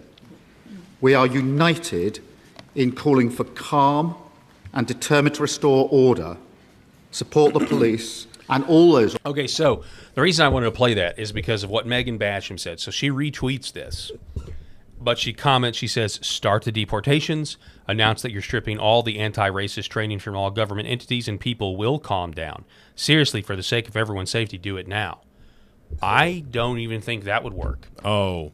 I really don't. I think they're at the point where, and honestly, if the leaders of Belfast, they're the, if That's why you get. I mean, I love Megan. Megan's a great follow. You can't speak in absolutes.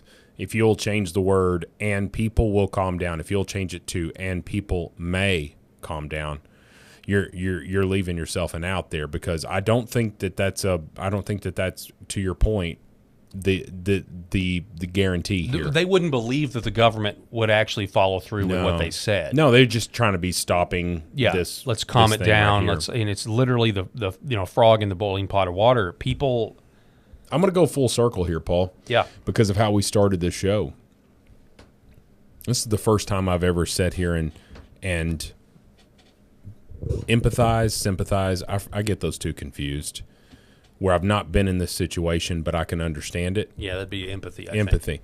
So I can have empathy for people who protest after, like black people who protest after, somebody's killed by police officers, because in their mind they feel as if everything is against them. Okay, everything is against them. Now it's a fallacy because we've looked at the numbers. We know that that's not true.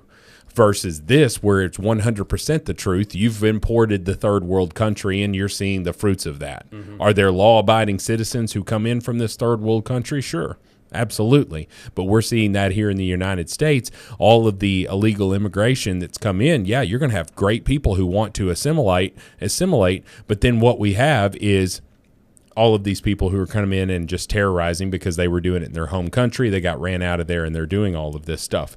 So, but it's the first time that I've ever sympathized with violence because you feel like you've got no other option.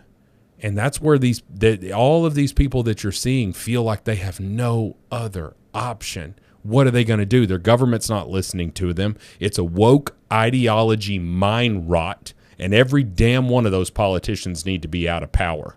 Yeah, and it'd be one thing if they even allowed freedom of speech to organize politically to try to take back their country. But when you've instituted policies and then you're now more Great Britain is now more anti-free speech than Russia. Sure. Based on the statistics that are reported about how many people are arrested for social media posts there versus in the UK. Well, then you've got no other. If you're giving them policies that actually harm your sons and daughters, and then you can't talk about it to organize effective political resistance, you shouldn't be surprised. So when Keir Starmer says what happened last night is not justified, okay, what would make it justified? If they organized their own little continental congress, if they and got together and all voted to go to become violent, would it then be justified? Oh yeah. Does it need to be signed and minuted when you have a tyrannical government that is not allowing you to have peace and safety and security and is criticizing you when you notice it? I mean, to say it's not justified is I'm not so sure anymore. I'm not so sure, and that's not to say that I want innocent people to be harmed or killed, but it's not like this is crazy. This is what happens. This is what happens in nations for thousands of years. When you don't take care of your own people, they rise up and try to throw you out of power. This is not complicated. It's only in this weird little 20th, 21st century blip, which is completely perverse compared to the rest of the world. And don't get me wrong, like I get it. There's a lot of I would rather have peace than not, but peace at the expense of your own posterity, when your own posterity is looking at a world that will eliminate them, you got no choice. You got no other choice. If you are from a different country, you are an immigrant to this country or another country or Belfast or whatever, what right do you have to live next to the citizens? I don't think you do. I don't think you have any right to live next to them. And what we've seen over and over and over again is that when you push people too far, the bomb will go off. Maybe in some cases literal, but mostly the figurative bomb will go off, and people are going to be over it. We're seeing that right now in the conservative Republican Party. The bomb has gone off. Either get in line, and whether you agree or disagree with that line, either get in line or you're out. And that's happening with Cornyn, with Cassidy, with Thomas Massey, with Nancy Mace, who I actually think a lot of. I don't know that I have any complaints about Nancy Mace, about her stuff. So we're seeing that in the Republican Party. We'll see how this continues to play out over the next couple of months. Okay, so we're going to end the show today with a cringe-worthy video clip. I don't know if you've seen it or not, but this is I will say this. Behold the American politician. This is Congressman from Virginia, Bob Whitman, was asked a question about Speaker Mike Johnson. Okay. And instead of just saying, I don't want to give you an answer, decided to apparently fake a phone call. Midas Touch is a liberal.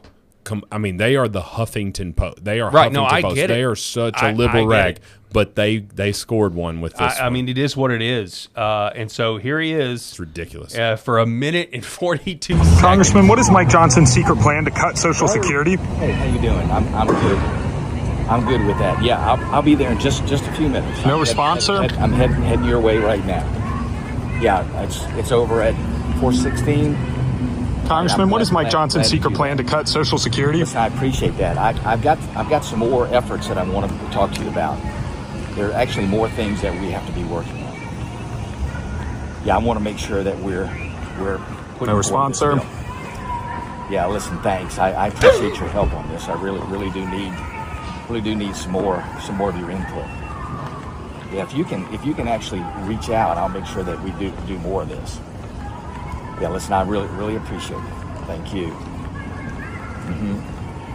Yes, I believe me, I understand. There's more of those things that we need to work on. Yes. Well, thanks again. Listen, I appreciate it. Thank you. Congressman, what is Mike Johnson's secret plan to cut Social Security? Behold the American politician. I mean, what kind of psychosis do you have to? How insecure do you have to be? You could just refuse to talk to them. You could tell them, "Hey, man, go away, kid. You're bothering me." Well, why do you feel the need to fake a conversation about working on legislation? Tim Burchett just completely rolled his eyes back into his head watching that video, because Burchett, you can't have gotcha moments with him. I know, he just would be real because he knows that he lives on the side of righteousness. You live on the side of righteousness. What are you doing? You're avoiding these questions with a fake phone call. If I'm on the phone,